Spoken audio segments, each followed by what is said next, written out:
On January 22nd, 2023, a garbage collector was rummaging through a trash container near Bogotá Park, Colombia. After he removed something from it, he froze in shock when he saw what was lying at the bottom of the dumpster. Inside was a blue suitcase, sealed with black tape, surrounded by several garbage bags.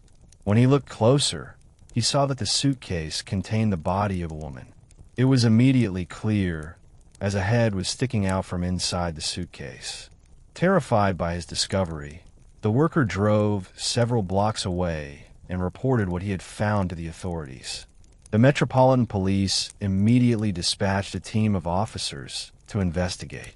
Upon arrival, the officers were met with a horrifying sight: the lifeless body of a woman, bent and stuffed inside the suitcase. A few hours later, it was confirmed that the victim was Valentina Trespalacios.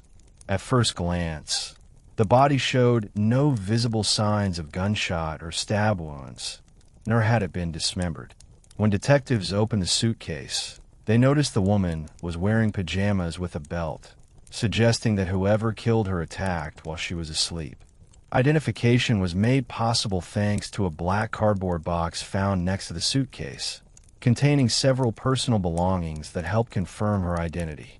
Among the items, police discovered a student ID card and a password Valentina had used when applying for her high school certificate, along with other documents and personal effects. This struck investigators as strange. Police quickly contacted her relatives, who confirmed that Valentina had been with her boyfriend, a U.S. citizen, since Saturday, January 21st. The forensic report revealed that the woman had suffered multiple blows to the head, signs of bodily trauma, internal bleeding on the right side of her tongue, and 5 pressure marks around her neck, indicating strangulation. Valentina Trespalacios was born in 2001 in Bogotá, Colombia. She was a student at the Faculty of Commerce and International Business. From a young age, she had a passion for music, and thanks to her talent and good ear, she became a DJ in Colombia.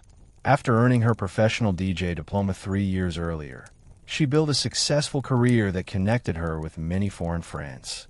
Valentina traveled to other countries to gain experience and share her musical skills. Over time, she performed alongside well-known artists and celebrities, visited more than 20 cities across Colombia, and took part in major electronic music events internationally.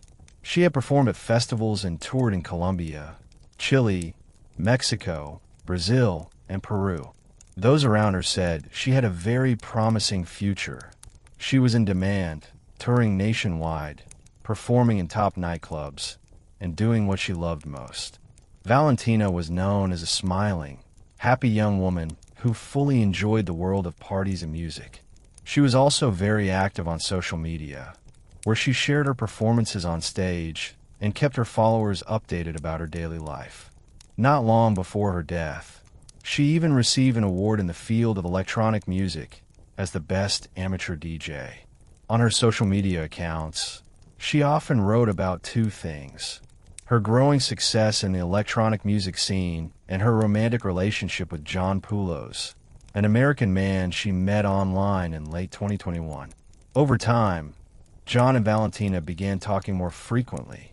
At first, Valentina did not want a serious relationship, but eventually, their connection deepened and they became a couple. John lived in the United States and had serious intentions of sharing his life with Valentina. He even sent her money to undergo cosmetic procedures, including lip fillers with hyaluronic acid and cheek enhancement, and later encouraged her to get breast implants, radically changing her appearance within months and making her the center of attention wherever she went. John continued sending her money and soon came up with the idea of marrying her. He wanted to move to Colombia to live with Valentina and start a family. However, she had doubts about this, as he was extremely jealous, to the point of hiring a private detective to follow her and monitor her acquaintances and movements. This deeply alarmed Valentina's family, especially after she shared her concerns about his controlling behavior. Nevertheless, by January 2023, John Poulos was determined to spend his life with the woman he loved. He was preparing for marriage and had begun arranging documents. He rented an apartment in northern Bogotá, where he planned to spend the weekend with Valentina before they found a permanent home together. Poulos arrived in Bogotá on Thursday, January 19th, and surveillance cameras recorded him entering the apartment at approximately 8:53 p.m. He was carrying a backpack and a blue suitcase, one that looked exactly like the one in which Valentina's body would later be found. After the horrifying discovery became public, the first person investigators focused on was, of course, John Poulos, since he was the last person to see Valentina alive. But when detectives tried to contact him, the call went straight to voicemail. To Valentina's family, Poulos had always seemed like a good man. Calm, kind, not aggressive. His intentions to marry the young woman appeared sincere. They could hardly believe he might be involved in such a terrible crime. But those doubts disappeared when investigators arrived at the building where he had rented an apartment and found that he had already left. His whereabouts were unknown. After news of Valentina's death spread, John Poulos deleted all his social media accounts early in the morning on Monday, January 23rd. At that point, he became the main and only suspect. Everything became clearer once investigators reviewed the building's surveillance footage. Colombian police and prosecutors analyzed several hours of video from the places where Valentina and her boyfriend had been, from Friday evening until early Sunday morning, the same time frame during which her body was dumped in the garbage container. All those recordings, along with a series of WhatsApp chats, became key to uncovering the final hours of Valentina's life. Valentina and Poulos had planned to meet on January 20th, but the man arrived a day earlier, on January 19th, and checked into the apartment where they planned to live together. He texted Valentina about it that same day. That evening, they suddenly had a fight. Valentina couldn't meet him because she was at a party with a friend and hadn't expected him to arrive early. Poulos began asking whether there had been important people at the party and if she had been with any men. Annoyed, Valentina replied that there hadn't been, that he was just being paranoid, and reminded him they had agreed to meet on the 20th. Before seeing John, she had planned to get ready, to do her lashes and visit a hairdresser. Because of the argument, the couple didn't see each other the entire day on January 20th. Only that evening did surveillance cameras of Valentina's apartment record them both together in the parking lot around 6 p.m., as John was packing her belongings to move into their new place and start a new life. That same day, Valentina said goodbye to her family and friends as she headed to the new apartment. During the ride, she made a video call to her mother, telling her she was going home. In that call, she appeared alongside John Poulos, who had rented a car to help move her things. At 7 p.m., cameras recorded Valentina entering the new apartment with her luggage and Poulos. A few minutes later, she sent her mother several short videos showing the apartment and how she and John went back and forth carrying things. Eventually, the cameras captured them finishing the move and returning home. It was already late at night, early Saturday, January 21st. 2 hours later, around 3 a.m., the couple ordered a car to go out and have fun in a nightclub in the southern part of the city, where Valentina was scheduled to give a short performance. They arrived around 4 a.m., and Valentina immediately began performing. John stayed by her side the entire time. Around 5 a.m., her set ended, and the couple went to the club's office, where they met with the owner, his wife, and a friend. At 6 a.m., Valentina and John left the club. That was the last time her friend saw her alive. Later that day, Valentina still seemed fine. She called a friend and said she didn't plan to go out that Saturday. She wanted to stay in the apartment with her partner, maybe cook something or go grab a bite together later. The last contact Valentina had with that friend was around 9 p.m. during a video call. According to her mother, Laura Hidalgo, Valentina's 13-year-old brother was actually the last family member to see her alive. He had a video call with her that same evening. Valentina was lying in bed next to John, and they both looked very happy. After that, the family heard nothing more from her. At 10:43 p.m. on January 21st, surveillance cameras in the building capture Valentina for the last time. In the footage, she peeks out from the apartment doorway, while John stands in front of it. He looks tense, pacing back and forth, rubbing his face, seemingly restless. Moments later, he takes the elevator down, reportedly to pick up a delivery. The next morning, Sunday, January 22nd, at 9 a.m., cameras again captured Poulos leaving the apartment carrying 2 garbage bags. But this time, Valentina was nowhere to be seen. He walked to the parking lot, opened a silver car, and placed the bags on the back seat. Then he went back upstairs and returned with 2 suitcases, which he loaded into the trunk. Around 10 a.m., Poulos came down once more, this time carrying a suitcase covered with a gray blanket, which he loaded onto a delivery cart. Next to him was another bag. What was covered with the blanket turned out to be Valentina's head. Once in the parking lot, the man looked around carefully to make sure no one was nearby. He walked a few steps forward, checked that nobody was coming down the elevator, then quickly returned to the car. After glancing around one last time, he took a drink of water, gathered his strength, lifted the heavy suitcase, and placed it into the trunk. Then he added the other bag, got behind the wheel, and drove away. Around noon, his car was captured on several surveillance cameras across the city.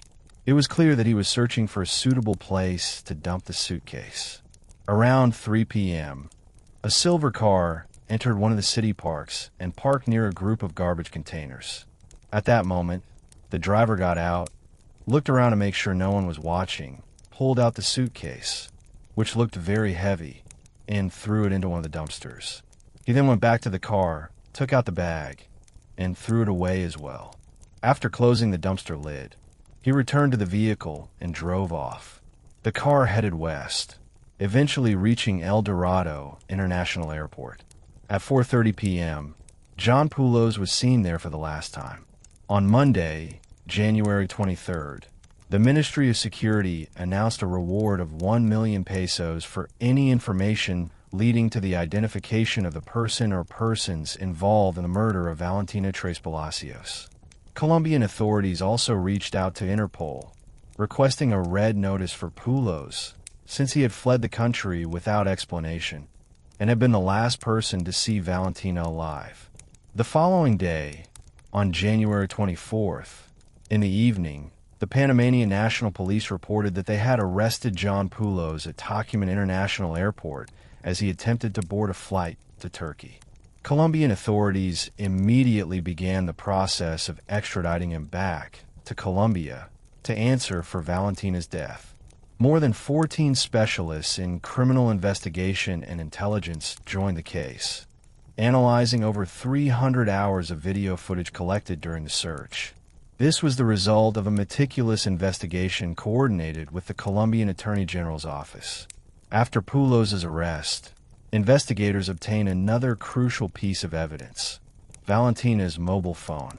It was found near El Dorado Airport by a security company employee. While walking across a gas station lot, he noticed a phone lying in the grass and picked it up. The phone had no SIM card, so the man took it home, unaware that it belonged to Valentina Trespalacios, and planned to sell it online. A few hours later, his wife called him in a panic. Her stepdaughter had recognized the woman in the phone's wallpaper as the same one whose photo had just appeared all over social media. The young woman found dead in a dumpster. Unfortunately, the phone had already been listed for sale, and the potential buyer had formatted it, erasing valuable information that could have helped the investigation. Later, the driver who had taken Valentina and Poulos to the nightclub came forward to give testimony, and his statement raised serious questions. He said that the couple had ordered his car to go to a club in the southern part of the city. Before getting in, Poulos lingered for a few moments while Valentina got into the car first. Suddenly, she shouted something about having sent a message by mistake.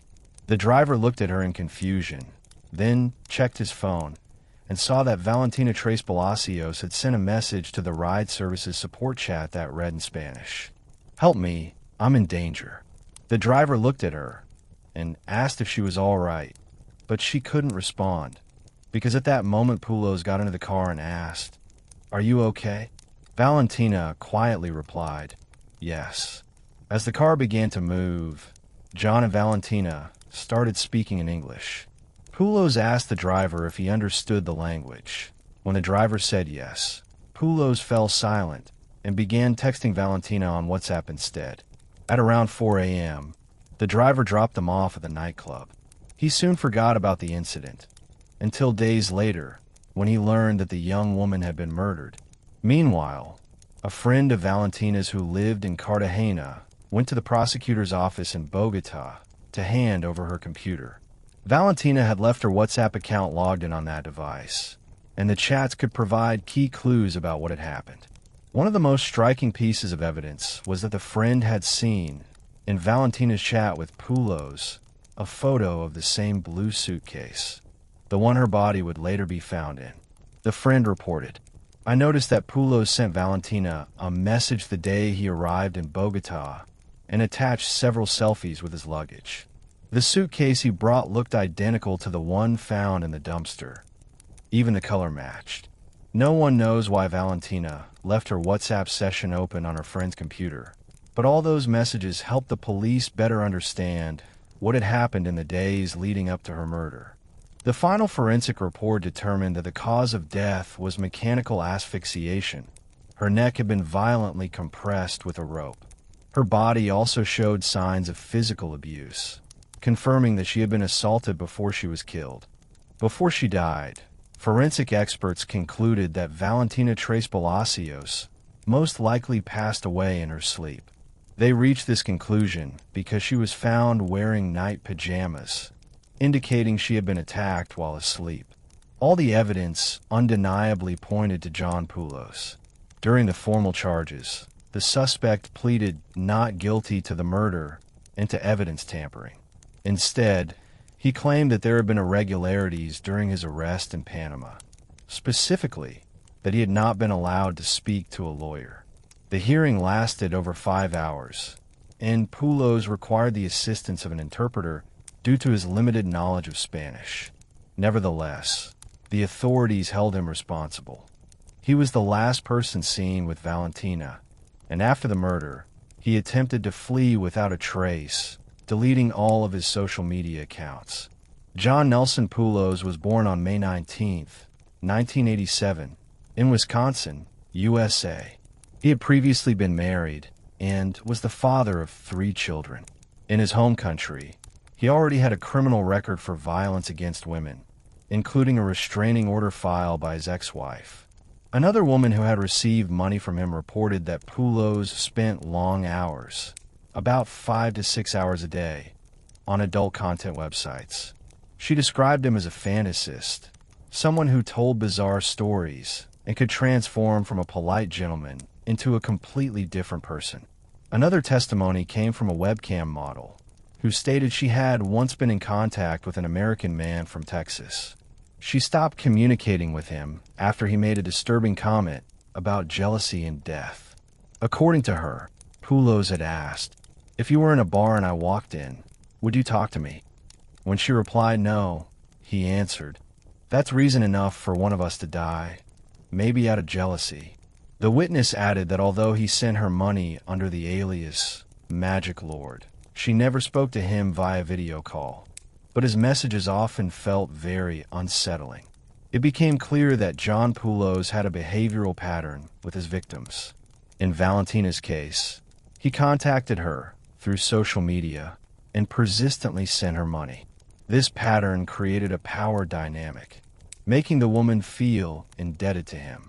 His treatment of women as property, as objects he could control, was an early warning sign, one that trusting women often overlooked.